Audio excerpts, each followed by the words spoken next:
آزاد کشمیر اور گلگت بلتستان میں متاثرہ جو لوگ ہیں، املاک ہیں، ان کے حوالے سے کوئی پیکج لے کے آ رہے ہیں آپ؟ سیلابوں کی وجہ سے لوگ مشکل میں پڑ گئے. جی بی میں بھی ایک دفعہ نہیں 2 دفعہ فلڈ آیا، بہت بڑے نقصانات ہوئے. کمپنسیشن ایک گورنمنٹ دیتی ہے، 4 ارب روپے ریلیز بھی کیے، ان کو پہنچ بھی گئے. بڑا برننگ ایشو ہے جوائنٹ عوامی ایکشن کمیٹی کا. کچھ ان کے چارٹر آف ڈیمانڈ سامنے آئے ہیں. جوائنٹ ایکشن کمیٹی کا تو مجھے ابھی تک سمجھ آ ہی نہیں رہا ہے کہ ان کا کیا سوچ ہے. وہ کشمیریوں کے ساتھ کتنے مخلص ہے اور پاکستان کے ساتھ کتنے مخلص ہے. گلگت بلتستان میں اور کشمیر میں کیوں 4 روپے یونٹ پر بجلی ملتے ہیں اور ہم کیوں 60 روپے پر لیتے ہیں اور 70 روپے پر لیتے ہیں. نون لیگ آزاد کشمیر کے اندر کتنی مضبوط ہے، کیا پوزیشن ہے؟ اسٹرانگ پارٹی دے گی اور مضبوط لیڈرشپ اور ساتھ مضبوط ورکر دے کے. بہت بڑا ایونٹ ہوا چائنا میں. ہم نے دیکھا کہ مودی کو بڑے پیمانے پر ایک مرتبہ پھر سبکی کا سامنا کرنا پڑا. تو پاکستان کو اس طرح انڈرمائن نہیں کر لینا چاہتے جو وہ ماضی میں کر رہا تھا. اس وقت وفاقی وزیر برائے امور کشمیر انجینئر امیر مقام کے ساتھ ہم ان سے بات کریں گے جو اس وقت سیلاب کی جو تباہ کاریاں ہیں ان پر، اور اس کے علاوہ جو آزاد کشمیر کی سیاست ہے اس پر بھی بات کریں گے. Sir thank you very much, آپ نے ہمیں ٹائم دیا.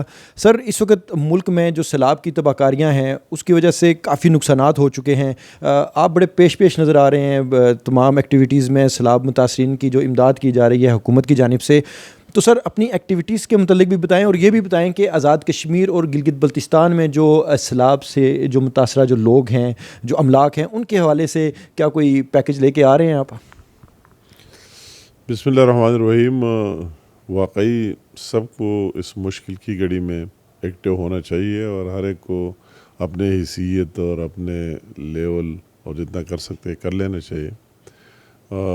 واقعی نو ڈاؤٹ پہلے کشمیر میں آپ کے سامنے جو اتنے ٹورسٹ پھنس گئے اور فلڈ کی وجہ سے، سیلابوں کی وجہ سے لوگ مشکل میں پڑ گئے اور کافی تکلیف کا سامنا کرنا پڑا. پھر جی بی میں بھی ایک دفعہ نہیں 2 دفعہ فلڈ آیا. ایک دفعہ پھر وہ بابو سر ٹاپ پر کئی سیاحوں کی گاڑیاں بہہ گئی، کئی شہادتیں بھی ہو گئی، اور دوسرے سپل میں بھی غزر پورے ویلی میں اور گلگت میں بہت بڑے نقصانات ہوئے، سلائڈنگ ہوئے، اموات ہوئے. اور اس کے ساتھ ساتھ پھر کے پی میں 6-7 اضلاع کو بری طرح فلڈ نے ہٹ کیا اور اس میں تقریباً 300 سے زیادہ لوگوں کے جانے بھی گئے اور لوگ زخمی بھی ہوئے، املاک کا بھی نقصان ہوا. اور انفارچونیٹلی پھر وہی جو پنجاب میں ہم حالات دیکھ رہے ہیں کہ جس طرح پانی چھوڑا گیا اور جس طرح پھر کچھ فلڈ اور کچھ وہی سے انڈیا نے اپنے ڈیم سے زیادہ پانی چھوڑا اور پورے پنجاب کے میکسیمم علاقے زیر آب آ گئے. تو یہ تو ہمارا اللہ کا شکریہ ادا کرتے ہیں، اور جو پنجاب حکومت نے ایکٹیولی ایڈ کیا تو جانی نقصانات جو ہم مالی نقصانات دیکھتے ہیں اسی لیول پر، اسی سکیل پر نہیں ہوئے، مگر مالی نقصانات بہت زیادہ ہوئے. بہت سے لوگ ڈسپلیس ہوئے، بے گھر ہوئے، دوسرے مقامات پر لے کے گئے. لوگوں کے ہول فصلوں کے نقصانات ہوئے، مویشیوں کے ہوئے، دوسری چیزوں کے ہوئے. تو ایک مشکل کی گھڑی ہے، ایک مشکل کا ٹائم ہے. تو اس میں ہر ایک کو اپنے بس کے مطابق جتنا کر سکتے کر لینا چاہیے. اس حوالے سے ہمارا پرائم منسٹر صاحب شہباز شریف صاحب بہت ایکٹیو رہا اور اس نے ڈیلی کی بنیاد پر میٹنگ چیئر کرتا رہا. اور ایون وہ چائنا میں تھا، وہی سے بھی ہماری زوم پر میٹنگز ہوئی اور ہم بھی ملک کے جس پارٹ میں رہے ڈیلی ان کے میٹنگ پر زوم پر آئے اور انہوں نے جو ٹاسک ہمیں دیا اس کی ہم نے پورا کرنے کی کوشش کی ہے. تو اس مشکل کی گھڑی میں سب کا شکریہ ادا کرتا جن لوگوں نے میں اپنا حصہ دیا، وہ این جی اوز کے لوگ ہیں، دوسرے آرگنائزیشن کے لوگ ہیں، مخیر حضرات ہیں، اور پروونشل گورنمنٹ سے، فیڈرل گورنمنٹ کے ساتھ ساتھ این ڈی میں کے لوگ ہیں، ان کے نیچے ریسکیو پی ڈی میز کے جو لوگ ہیں، اور خاص کر افواج پاکستان کے بنفس نفیس میں نے فیلڈ مارشل صاحب کو سوات میں بھی ریسیو کیا، اس کو دیکھا، اور پھر سوات سے بنیر میں بھی وہ خود آ گیا جو فلڈ ہے، اور خود بھی ان چیزوں کو مانیٹر کیا. اور ہر جگہ جہاں ہم گئے تو ہمیں خاکی وردی نظر بھی آ گئی. تو ایک بڑی بات، اور اس طرح سب کی ذمہ داری ہے ہر ایک اپنا حصہ ڈال رہا ہے، اور ابھی مزید بھی اس میں بہت کام کرنا ہے، ان کی ریہیبلیٹیشن کا، ریکنسٹرکشن کا، ان لوگوں کی آباد کاری کا. تو سب کو اپنے اس میں اپنا انپٹ ڈالنا چاہیے. ہم نے بھی اپنے بس کے مطابق جتنا کر سکتے تھے، جتنا دوڑ سکتے تھے، جس جگہ جا سکتے تھے، جس مشکل کی گھڑی میں ان کے پاس پہنچ گئے اور لوگوں کی مدد کی. آپ نے فیڈرل گورنمنٹ کی بات کی، بالکل میں گلگت بلتستان گیا اور پرائم منسٹر صاحب کی بہاف پر جو لوگ شہید ہوئے ان کے ورثاء کو 20 لاکھ روپے کے چیک بھی دیے، زخمیوں کے بھی 2 لاکھ روپے کے چیک دیے. ہم نے پوری اپنی مشینری فیڈرل گورنمنٹ کی تمام ریسورسز موبلائز کر دیے کہ سڑکوں کا رابطہ بحال ہو، خواہ سڑکیں NHA کے یا دوسرے گورنمنٹ کے یا لوکل گورنمنٹ کے، اس میں مدد کی. بجلی کا نظام ہر جگہ درہم برہم ہو گیا تھا، فیڈرل گورنمنٹ کے ساتھ اس کا تعلق ہے، تو اس کی بھی ہر جگہ سب کو نظر آئے، اور ہم نے بھرپور کوشش کی کہ ٹائملی یہ بحال ہو. انجینئر امیر مقام صاحب، یہ بتائیں کہ آپ کا چونکہ کمانڈ ایریا گلگت بلتستان ہے، آپ کے پاس جو وزارت ہے آزاد کشمیر ہے، تو کیا آپ کوئی سفارش کرنے جا رہے ہیں ان کے عوام کی ریلیف کے لیے، خصوصی کوئی پیکج جو متاثرین ہیں اس وقت سیلاب سے؟ یہ مطلب ہے اس کی، تو میں نے آپ کو بات بھی کی کہ اگرچہ کمپنسیشن ایک گورنمنٹ دیتی ہے، GB گورنمنٹ نے دی، کشمیر نے دی، یا پاکستان میں جتنے 4 گورنمنٹ انہوں نے دے دی، تو وہی معاوضہ ہوتا ہے. مگر in addition to that federal government نے اپنی طرف سے بھی کمپنسیشن دی ہے، اور میں جو بھی انہوں نے ڈیمانڈ کیا اور جو کچھ ہے اس میں اپنا حصہ بھی ڈالا. اور یہ خاص کر GB کی لاسٹ ٹائم جو فلڈ آیا تھا بابو سر ٹاپ والا، جو واقعات ہوئے، پرائم منسٹر صاحب گیا اور ہم نے ان کی اس مزید کام کے لیے جو انہوں نے ڈیمانڈ کیا 4 ارب روپے ریلیز بھی کیے، ان کو پہنچ بھی گئے. اس طرح کشمیر والے بھی جو ڈیمانڈ کرتے ہیں اس کو پورا بھی کیا، اور انشاءاللہ تعالیٰ آئندہ بھی کرتے رہیں گے. یہ ایک ہی بات ہے، اس میں ایک بات نہیں ہے کہ یہ کشمیر ہے اور یہ GB ہے اور یہ پاکستان، ہم سارے ایک ہے، اس میں کوئی ڈفرینس نہیں ہے. آپ نے بات کی ڈیمانڈ کی، انجینئر صاحب یہ بتائیں کہ آزاد کشمیر میں اس وقت ایک بڑا برننگ ایشو ہے جوائنٹ عوامی ایکشن کمیٹی کا. کچھ ان کے چارٹر آف ڈیمانڈ سامنے آئے ہیں، اس پر انہوں نے اپنے مطالبات رکھے ہیں. گزشتہ برس ہم نے دیکھا کہ جب جوائنٹ عوامی ایکشن کمیٹی سامنے آئی تھی تو وفاق کی جانب سے اس وقت وزیر اعظم میاں شہباز شریف کی جانب سے آٹا اور جو بجلی تھی اس کو تاریخ کی سب سے کم ترین سطح پر لے آئے.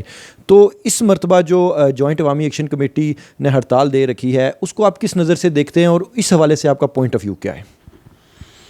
میں تو کہتا ہوں کہ اس جوائنٹ ایکشن کمیٹی کا تو مجھے ابھی تک کوئی سمجھ آ ہی نہیں رہا ہے کہ ان کا کیا سوچ ہے، کیا بنانا چاہتے ہیں، اور ان کا سوچ فکر کیا ہے، اور وہ کشمیریوں کے ساتھ کتنے مخلص ہے اور پاکستان کے ساتھ کتنے مخلص ہے. یہ مجھے ابھی تک یہ سوال سمجھ نہیں آیا کہ ان کا کیا سوچ ہے اور کیا فکر ہے. میں کہتا ہوں کہ اس ٹائم میں کہ جب ایک اتنا بڑا معرکہ ہوا ہے اور اتنی بڑی جنگ ہوئی ہے، اور ہمارے سارے پاکستانی اور کشمیریوں کے ایک ہی بات ہے، ان کے مورال بلند ہوئے ہے، اور سب نے دیکھ لیا کہ اتنے بڑے دشمن کو شکست دیے، اور لوگوں کا پاکستانیت کے ساتھ جو ولولہ اور محبت ہے وہ بھی بڑھ گیا. ایکشن کمیٹی والے جو بھی بولے، کوئی 1000 2-3 ہزار بندے نکالنا لانا کوئی بڑی بات نہیں ہے. میں خود اس بات کا گواہ ہوں کہ میں خود جب کشمیر گیا، اور جنگ سے پہلے گیا اور 4-5 دن نیلم ویلی میرا، جیلم ویلی میرا، مظفر آباد، ہر جگہ گیا، اور وہی میں نے ان کشمیریوں کا جو جذبہ دیکھا. تو میں نے تو اس ٹائم کہا تھا کہ 100 ایکشن کمیٹی آئے مگر اس کو اس طرح اپنے راستے سے نہیں ہٹایا گیا. ان کے جو افواج پاکستان کے ساتھ محبت اور ان کی جو پاکستانیت کا جذبہ تھا وہ دیکھنے کے قابل تھا. اور میں نے اس ٹائم کہا کہ اگر انڈیا بہت بڑی طاقت ہے نو ڈاؤٹ، مگر ان کے ساتھ یہ جذبہ نہیں ہے جو ہمیں یاد دیکھنے میں ملا. تو میں کہتا ہوں ان حالات میں اس طرح چیزیں، یا دوسرے لوگ ان کی اپنی کشمیر کی اپنی گورنمنٹ بھی ہے، منتخب نمائندے بھی ہے، اس میں بڑے بڑے جنون پارٹیاں بھی ہے، ان جنون پارٹیوں کی جنون لیڈرشپ بھی ہے، ان کی نمائندگی کرتے ہیں، اور سارے تو ان میں اس طرح چیزوں کو جو لوگوں کو متنفر کرانا اور نئے چیزیں لانا. ابھی اگر آپ یہ سوال کرتے ہیں، مجھ سے لوگ سوال کرتے ہیں اکثر، جہاں میں چاہتا ہوں بقائے پاکستان میں کہ مجھے وہی بات بتاؤ کہ جی بی میں، گلگت بلتستان میں اور کشمیر میں کیوں 4 روپے یونٹ پر بجلی ملتے ہیں اور ہم کیوں 60 روپے پر لیتے ہیں اور 70 روپے پر لیتے ہیں. اور یہ بات بھی کرتے ہیں کہ گندم کی، میں آپ کو ایک کیا بتاؤں کہ اتنی سبسڈی کیوں مل رہی ہے، وہی کیوں 20 روپے کلو اور حساب سے ملتے ہیں اور ملک کے دوسرے حصوں میں اور حساب سے ملتے ہیں. تو ہم کہتے ہیں کہ یہ ہم خود ایڈمٹ کرتے، اعتراف کرتے پورے پاکستان اور کشمیر کے ان لوگوں کی جو کنٹریبیوشن رہا ہے پاکستان کے لیے، پاکستانی عوام کے لیے، جو بے تنخواہ وہی ہمارے گارڈز ہے، محافظ ہے اور پاکستان کو بچا رہا ہے اور کشمیر سب کو بچا رہا ہے، فرنٹ لائن پر ہے جی بی والے اور کشمیر والے. تو مجھے اکثر لوگ سوال، میں کہتا ہوں اگر مجھ سے پوچھے میں تو کہتا ہوں ان کو مفت ہی دینا چاہیے. تو ہم سب کی یہ سوچ ہے، جتنا برداشت ہو سکتا ہے اور جتنے کر سکتے ہیں تو اسی درمیان اور چیز لانا اور اس طرح انٹی. تو میں کہتا ہوں کہ ان کو اللہ تعالیٰ ہدایت کرے، میں یہ کہوں گا. اور وہ یہ بات ضرور کروں گا کہ ان کی یہ خام خیالی ہے کہ وہی پاکستان اور کشمیر میں کوئی اس طرح ڈفرینس لائے گا، اور ان کو اپنے اس پر دوبارہ سوچنا چاہیے، اس کو ریویو کر لینا چاہیے، اور اس طرح چیزوں میں جو آخر میں ان کو ناکامی ہوگی اس میں آنا ہی نہیں چاہیے. اچھا یہ بتائیں کہ آپ نے بات کی اپنے کشمیر کے دوروں کے حوالے سے، اور پھر آپ نے بات کی آزاد کشمیر میں جو اس وقت پولیٹیکل پارٹیوں کی جو جینوئن لیڈرشپ ہے. تو اس وقت ہم نے دیکھا کہ مسلم لیگ نون کی جو اس وقت لیڈرشپ ہے شاہ غلام قادر صاحب کی قیادت میں، وہاں پر انہوں نے کوئی پروگرام بھی منعقد کروایا، آپ نے ان پروگراموں میں بھی شرکت کی. تو آپ کیا دیکھ رہے ہیں، 1 سال رہ چکا ہے آزاد کشمیر کے الیکشن کو، تو اس وقت نون لیگ آزاد کشمیر کے اندر کتنی مضبوط ہے، کیا پوزیشن ہے، اور آپ کیا سمجھتے ہیں کہ اگلی جو حکومت ہے تو کیا آپ آسانی سے بنا لیں گے، جو وہاں پر اس وقت جو قیادت ہے شاہ غلام قادر اور جو اس وقت پریزیڈنٹ ہیں ان کی قیادت میں جو جماعت ہے؟ نہیں بالکل، میں جب گیا پہلی دفعہ اور وہ جنگ سے پہلے بھی، ویسے تو پہلے میں گیا تھا مگر اتنے ڈیٹیل میں نہیں گیا تھا. پھر جب دوبارہ وہ جنگ کی حالت بن گئی اور ہم نے یہ بات ضروری سمجھا، میرے جانے کا صرف یہ مقصد تھا کہ ہم کشمیریوں کی اور جو بارڈر پر ایل او سی پر ہمارے بہنیں اور بھائی رہ رہے ہیں، ہم ان کو یہ میسج دے رہے کہ ہم آپ کے ساتھ ہیں، آپ اکیلے نہیں ہیں اس مشکل کی گھڑی میں. اس میسج کے لیے تو میں کہتا ہوں کہ وہی ساتھ ساتھ پارٹی کی بات آٹومیٹیکلی آتے. جب آپ جاتے ہیں تو آپ کو اپنا پارٹی اون کرے گا، وہ آپ کے ساتھ ہوں گے. باقاعدہ تو ویسے بھی سب نے اون کیا، تو شاہ غلام قادر صاحب میرے ساتھ رہا، پورے دورے میں رہا، اور اس کے نیلم ویلی میں ہم بھی گئے، مظفر آباد بھی گئے، اور وہ دوسرے سائڈ پر جہلم ویلی میں بھی گئے، ہر طرف گئے. تو میں کہتا ہوں کہ وہی ایک مضبوط پارٹی مجھے نظر آنے لگی، اور میں نے یہ محسوس کیا. میں تو پھر ہر جگہ گیا، میرپور بھی گیا، کوٹلی بھی گیا، راولا کوٹ بھی گیا، فارورڈ کوٹا بھی گیا، دیر کوٹ وغیرہ، ہر ایک جگہ جگہ تک گیا. تو میں نے بالکل وہی ایک اسٹرانگ پارٹی دیکھی اور مضبوط لیڈرشپ اور ساتھ مضبوط ورکر دیکھے، اور ان کا ایک جذبہ دیکھا، ولولہ دیکھا. اور شاہ غلام قادر صاحب بے شک ہمارا صدر ہے، وہ جس طرح لیڈ کر رہے ہیں، جس طرح لوگوں کو شامل کر رہے ہیں، داد کے مستحق ہے. اور ہم سارے اور پوری پارٹی لیڈرشپ سارے اس کے ساتھ ہے، اور اس کو اس میں مزید تیزی لانے چاہیے. ابھی لوگ بھی یہ محسوس کر رہے ہیں کہ اگر ماضی کو دیکھے کہ جو کچھ وہی کشمیر کو ملا ہے، جس روڈ سے میں جاتا تھا، جس طرف جاتا تھا، تو سارے کہتے تھے کہ یہ مسلم لیگ نون کے دور میں ہوئے اس طرح. تو ابھی وہ بھی لوگ یہ فیل کر رہے کہ مسلم لیگ نون کا ساتھ دینا چاہیے، اس میں کشمیری عوام کی بھی بہتری ہے، اور وہی جو گورنمنٹ بن جائے اس کی مرکز کے ساتھ آسانی سے کوآرڈینیشن بھی رہے گی اور سب رہے گی. اور وہی جو میں نے ہر حلقہ وائز دیکھ لیا، تو ہماری ایک مضبوط سسٹم اور نظام موجود ہے، تنظیم موجود ہے، جس کو شاہ غلام قادر صاحب لیڈ کرتا ہے. اور ہم اس کو داد بھی دیتے ہیں، پوری پارٹی. اگر میں وزیر ہوں میں بھی داد دیتا ہوں، اور ہمارا قائد نواز شریف صاحب بھی دیتے، شہباز شریف صاحب بھی دیتے. اور دوبارہ ان کو اپنے اس کام کو مزید تیز کر بھی لینا چاہیے، اور اس کو پارٹی کی ہر قسم کی سپورٹ حاصل ہے اور انشاءاللہ تعالیٰ حاصل رہے گی. اچھا امیر مقام صاحب یہ بتائیں کہ آخری کوشچن ہے, اس وقت ایک بہت بڑا ایونٹ ہوا چائنا میں, ہم نے دیکھا کہ مودی کو بڑے پیمانے پر ایک مرتبہ پھر سبکی کا سامنا کرنا پڑا. شارٹلی کیا پیغام دیں گے جو مودی حکومت کی جانب سے ایک آبی جارحیت کی گئی, ایک آبی دہشت گردی بھی ہم اسے کہہ سکتے ہیں, تو کیا پیغام دیں گے آپ مودی کو اس موقع پر؟ نہیں مطلب مودی کو ابھی یہ ریئلائز کر لینا چاہیے کہ جو فرعونیت کا دعویٰ وہ کرتے آ رہا ہے اس کو نہیں کر لینا چاہیے, اور اس کو پاکستان کو اس طرح انڈرمائن نہیں کر لینا چاہتے جو وہ ماضی میں کر رہا تھا. اس کو اس کا سبق بھی مل گیا اور سب کچھ سامنے آ گیا. تو اس کو مطلب ہے کہ ہم اس کو یہ کہتے ہیں کہ ہمارا جو اصل ڈسپیوٹ ہے اس کو ہم یہ پیغام دینا چاہتے ہیں کہ جب تک مقبوضہ جموں کشمیر کا ایشو ریزالو نہ ہو تو ہمارا یہ ٹینشن قائم رہے گا, دائم رہے گا, ہر وقت نہ انڈیا کی عوام کی مفاد میں اور نہ پاکستان کی عوام کی مفاد میں. تو مودی کی چاہیے کہ یونائٹڈ نیشن کے سلامتی کونسل کے جو ریزولوشنز ہے کہ اوریجنل کشمیریوں سے پوچھ کر اور ان کے حق کے مطابق ان کے مستقبل کا فیصلہ کر دیا جائے, اس کو اس پر عمل درآمد کر لینا چاہیے.